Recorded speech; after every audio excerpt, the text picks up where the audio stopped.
What's up, everyone? My name is Hattie Boydle, and I am here on the next episode of The Raw Truth. And I am both excited and nervous to hear the Q&A that you guys want to hear from me.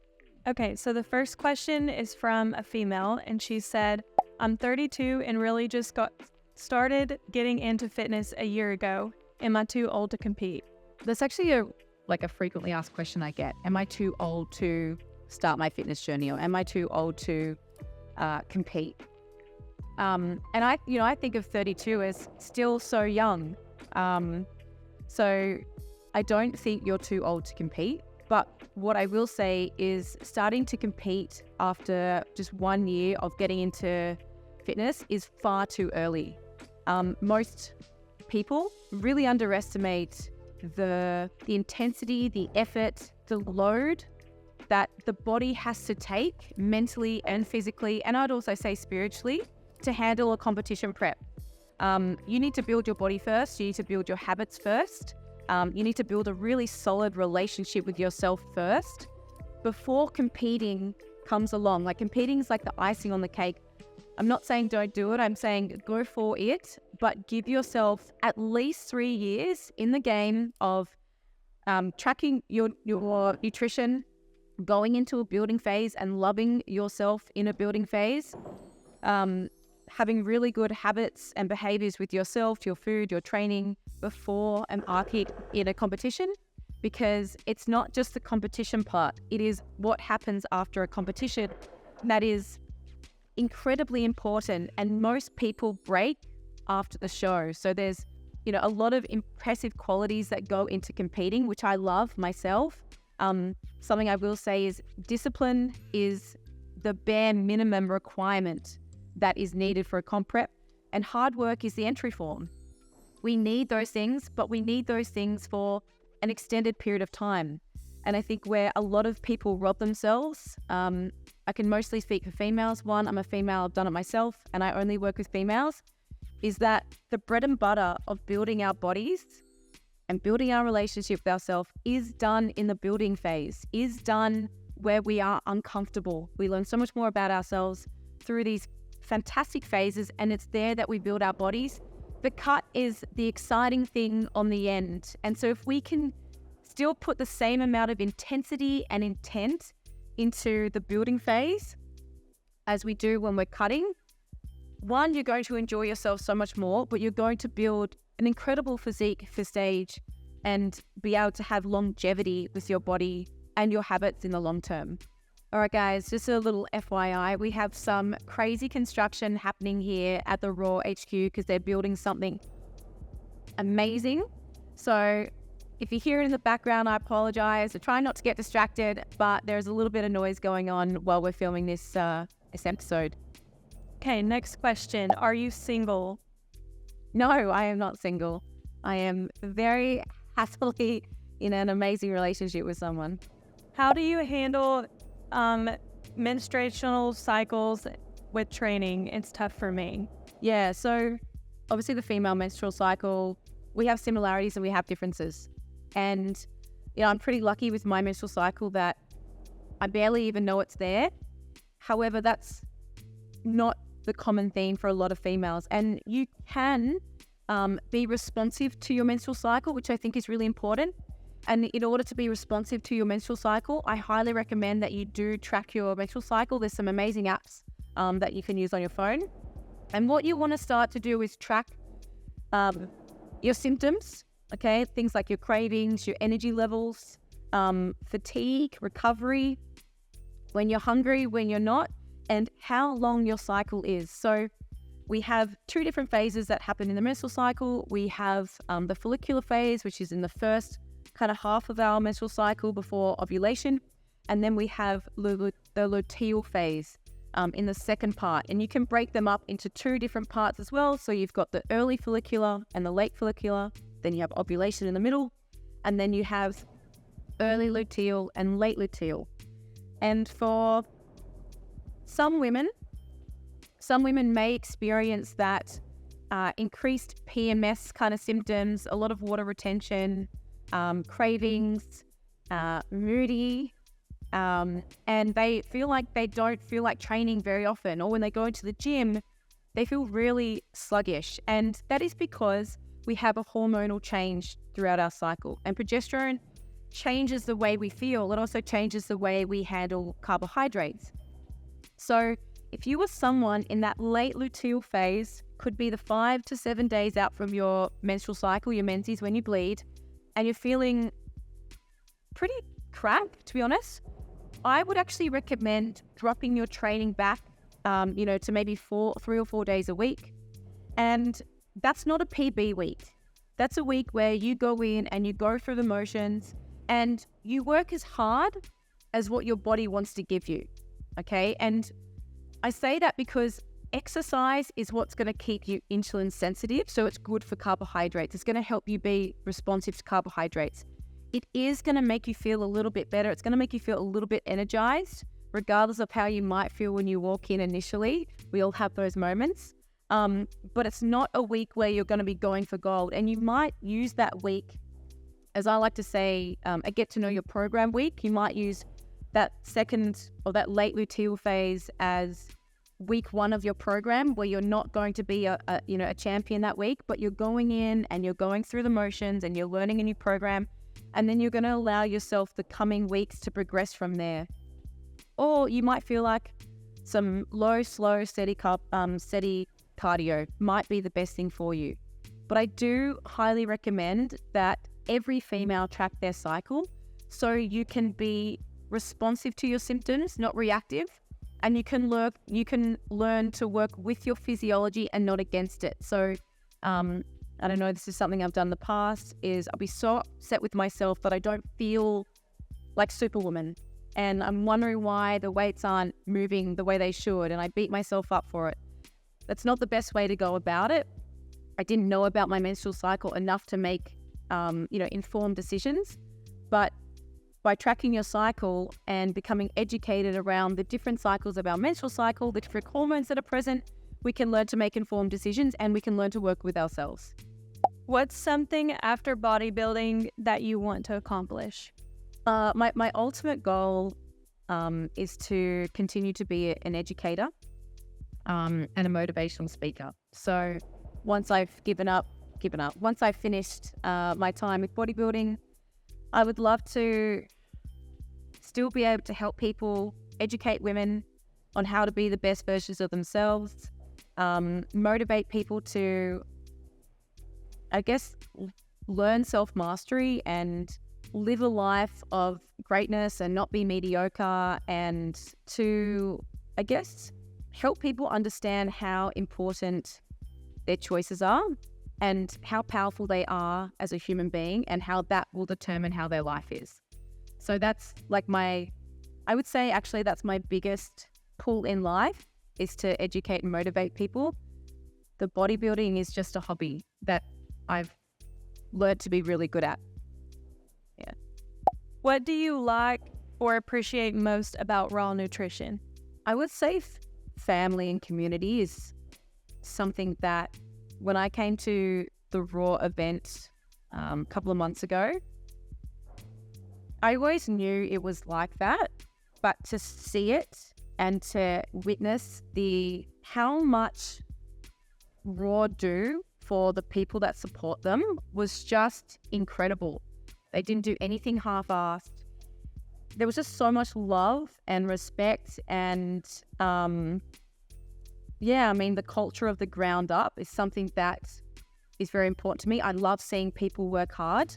I'm inspired by work ethic. I'm inspired by greatness, and greatness starts from the first decision to make a change and the decision to create this community, and not just be about the people that are in, the business, but how important it is for the people who support the business are. It was just like, it was a breath of fresh air in this industry, and they care, and I really appreciated how much love and care went into the experience of the people in it, and even the experience of people who were watching. So I definitely think the values of community and authenticity, integrity really means a lot to me, because that's the same values that I have for myself. Someone asked where the sports bra that you were wearing in the photo is from. Muscle Nation. Muscle Nation. It's the Asha bra. It's very sexy. It's one of my favorite. What first drove you to do what you do now? I never thought that I was going to be in the fitness industry. I actually landed in this position, which I realized was not by chance, but by choice. And growing up, I was an elite gymnast. I did up to 32 hours a week of training by the age of 12. And that taught me how to be competitive from a really young age. It also taught me the importance of community. So I used to train with my best friends and I would compete with my best friends. And I'm so grateful for that, because competition wasn't me against you. It was us. It was, if you were the best version of yourself, if I was the best version of myself, as a team, we were going to be the best.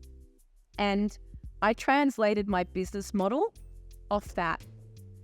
I also landed into the fitness industry from, suffering really bad anorexia. I was hospitalized when I was 17 years old. And I was in hospital. I looked around at all these other women and I was like, what the hell is going on here? Like, how the fuck did this happen? Really? I was just like, oh, it's not just me. I'm not the only one suffering. But I feel like I was the only one strong enough to suffer, not these poor women. But I realized I had to be the change I wanted to see. If I was getting this information, if I was making these choices of things I was reading in a magazine, then there's a whole lot of bullshit out there. And I wanted to be the person that was going to change that. So once I got out of hospital, I said to my parents, I want to do my Cert 3 and 4. I want to do my certification to become a personal trainer. And 2 days after I turned 18, I started working in the most prestigious fitness first club that there was in Sydney. And from there, it kind of took off. I started working with anyone and everyone at that time. And I really just found my passion for helping people. And it was through my own, I guess, chaos that, one, I wanted to learn the psychology behind why we do what we do. So I'm passionate about mindset.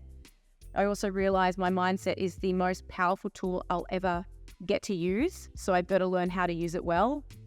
And that kind of just put me on this trajectory of learning about myself, learning about others, and leading by example. You know, I had to be the change I wanted to see in the industry, which meant I had to do it myself, which meant that I had radical responsibility for my choices. And it meant that far out, I'm the most powerful and important person in my life. And if I can get someone else to recognize that within themselves, how powerful that person is going to be.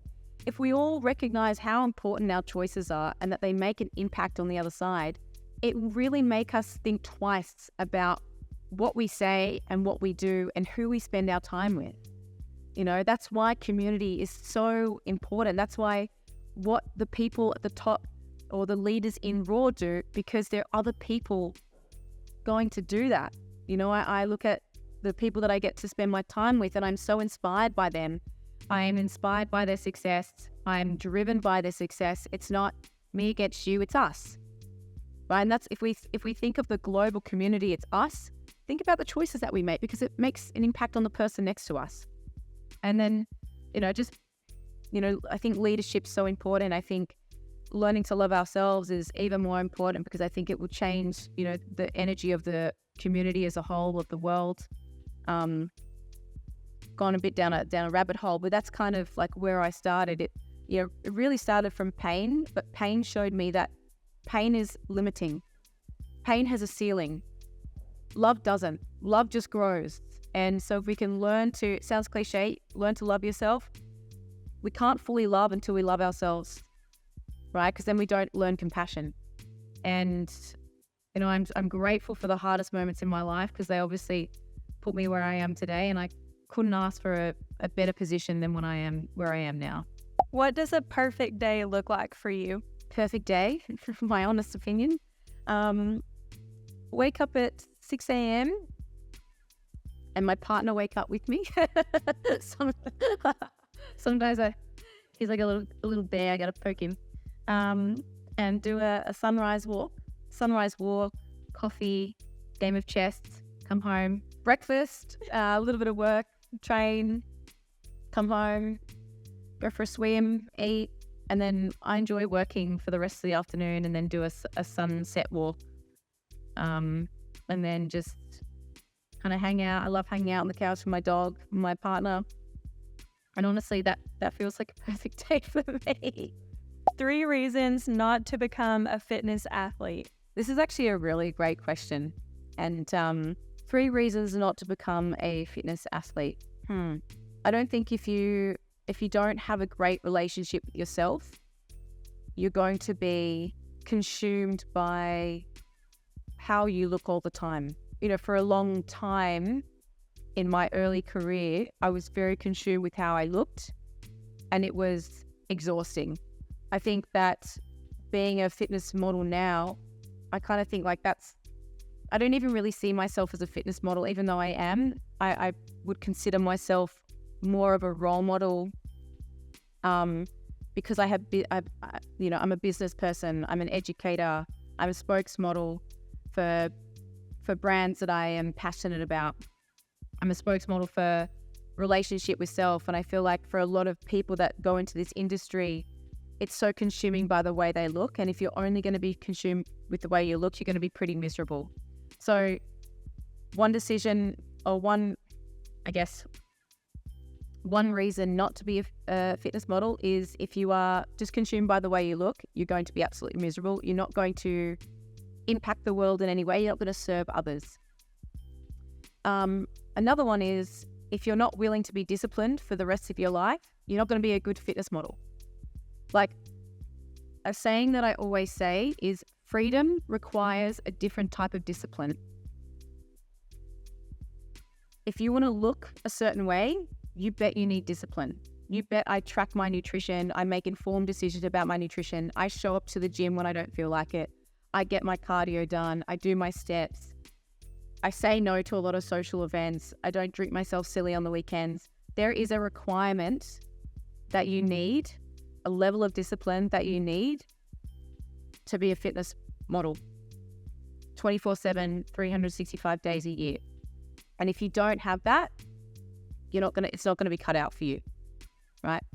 The other is, the third one I have to say is if you're not going to make a business out of it, it's also a bit of a waste of your time, and if you're not going to lead by example, then that's where I think people feel like they're a fraud. That's a big part of it. And there's no point of living that way. If it's not what you're passionate about, if you don't generally, truly care about looking after yourselves, I don't think being a professional fitness model is the right choice for you. Last question. What pushes you to do better every day? I love this question. My biggest fear in life is actually not dying. My biggest fear in life is being mediocre, is letting life pass by and I was just average like everyone else. That's not to dismiss anyone else that wants to be mediocre, but we are so lucky. If we really look at life as an opportunity, and like I named earlier, is you are the most powerful person in your life. I'm the most powerful person in my life. And with that, I have the power to make choices that I want every single day. I get to choose how I live. And I never want to look back and say, oh, I should have done that, could have done that. I want to look back at life and go, if I died tomorrow, and I have this thought all the time, and it's a really heavy thought, but it's not heavy to me. It's like, if I died tomorrow, could I look back at life and be like, I had a great time? And absolutely. If I died tomorrow at the age of 34, I have had a great life. I've served the world. I've made an impact. I've lived an incredible life. I've laughed. I've lived. I've traveled.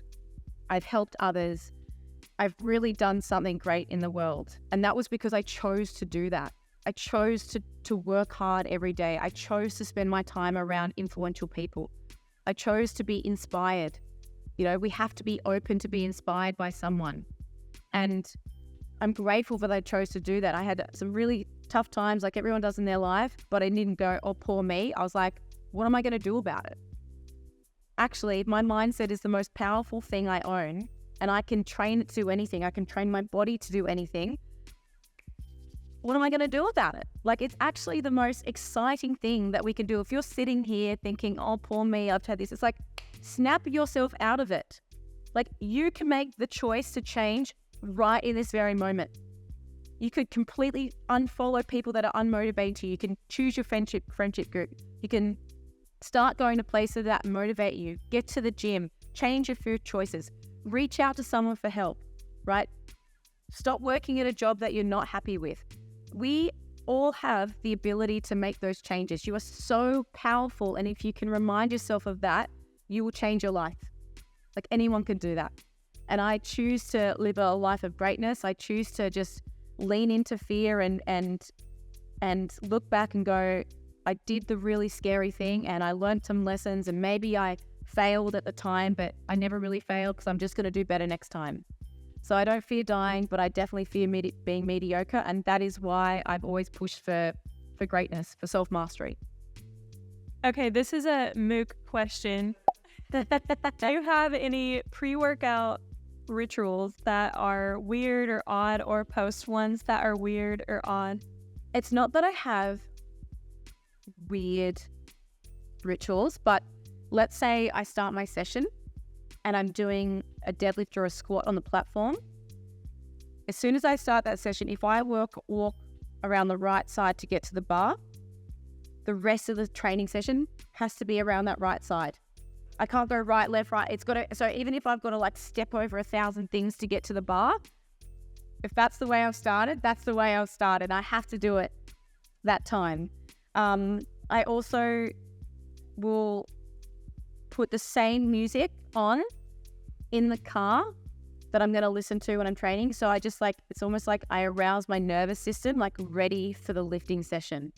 And that it like puts me in a, like almost puts me in a trance, ready for what I'm about to do. So I wouldn't say they're like weird or anything, but that's definitely what I notice about myself. What's your favorite music to train to? Oh, I like, it would have to be hip hop and R&B for sure. Like, or even Limp Bizkit or Rage Against the Machine or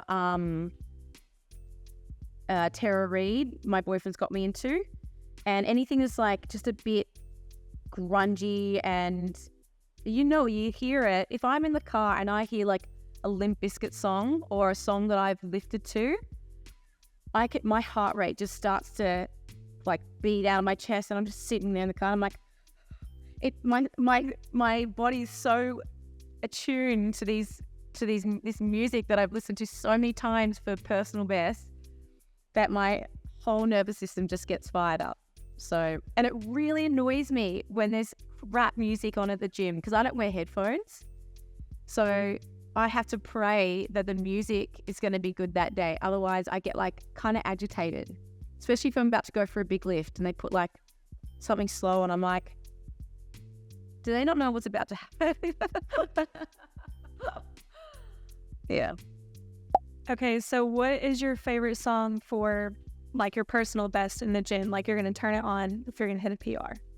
Oh God. I just know. Can you sing it? Is it Blue Cheese from, what's his name? Oh my God, I'm so good. I've just got the song in my head. Oh, I can't. I'm so useless at music. I just know what it would be if it came on. It's Blue Cheese from, I swear it's Blue Cheese. It talks about blue cheese. Blue cheese. What is it? We're going to try to find it because I do not know any song that talks about blue cheese. No, Pop Smoke. Pop Smoke. I don't know. I don't even know blue cheese. I didn't even know. Put it on. Is this one? Yeah, it is. And I have to wait till.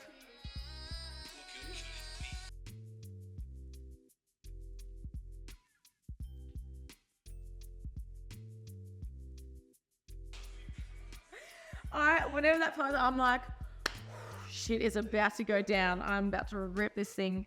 Yeah. How funny is that? There's like so I live on the Gold Coast now, but back home, I used to train with one of my mentors, Australian strength coach. He currently trains Thor Bjornsson, who's the strongest man in the world. and I do all my really heavy lifts there. And so there's like it's called Base Gym, the gym that he owns, and he has a particular playlist.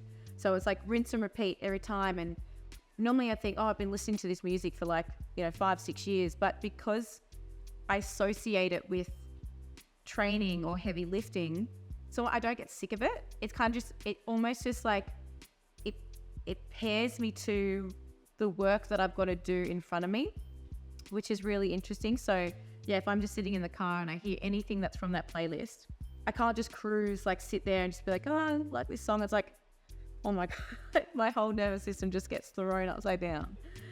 So yeah. All right, guys. So that's a wrap for the Raw Truth episode. Thank you so much for tuning in and asking the questions. And I hope you learned a little bit more about me.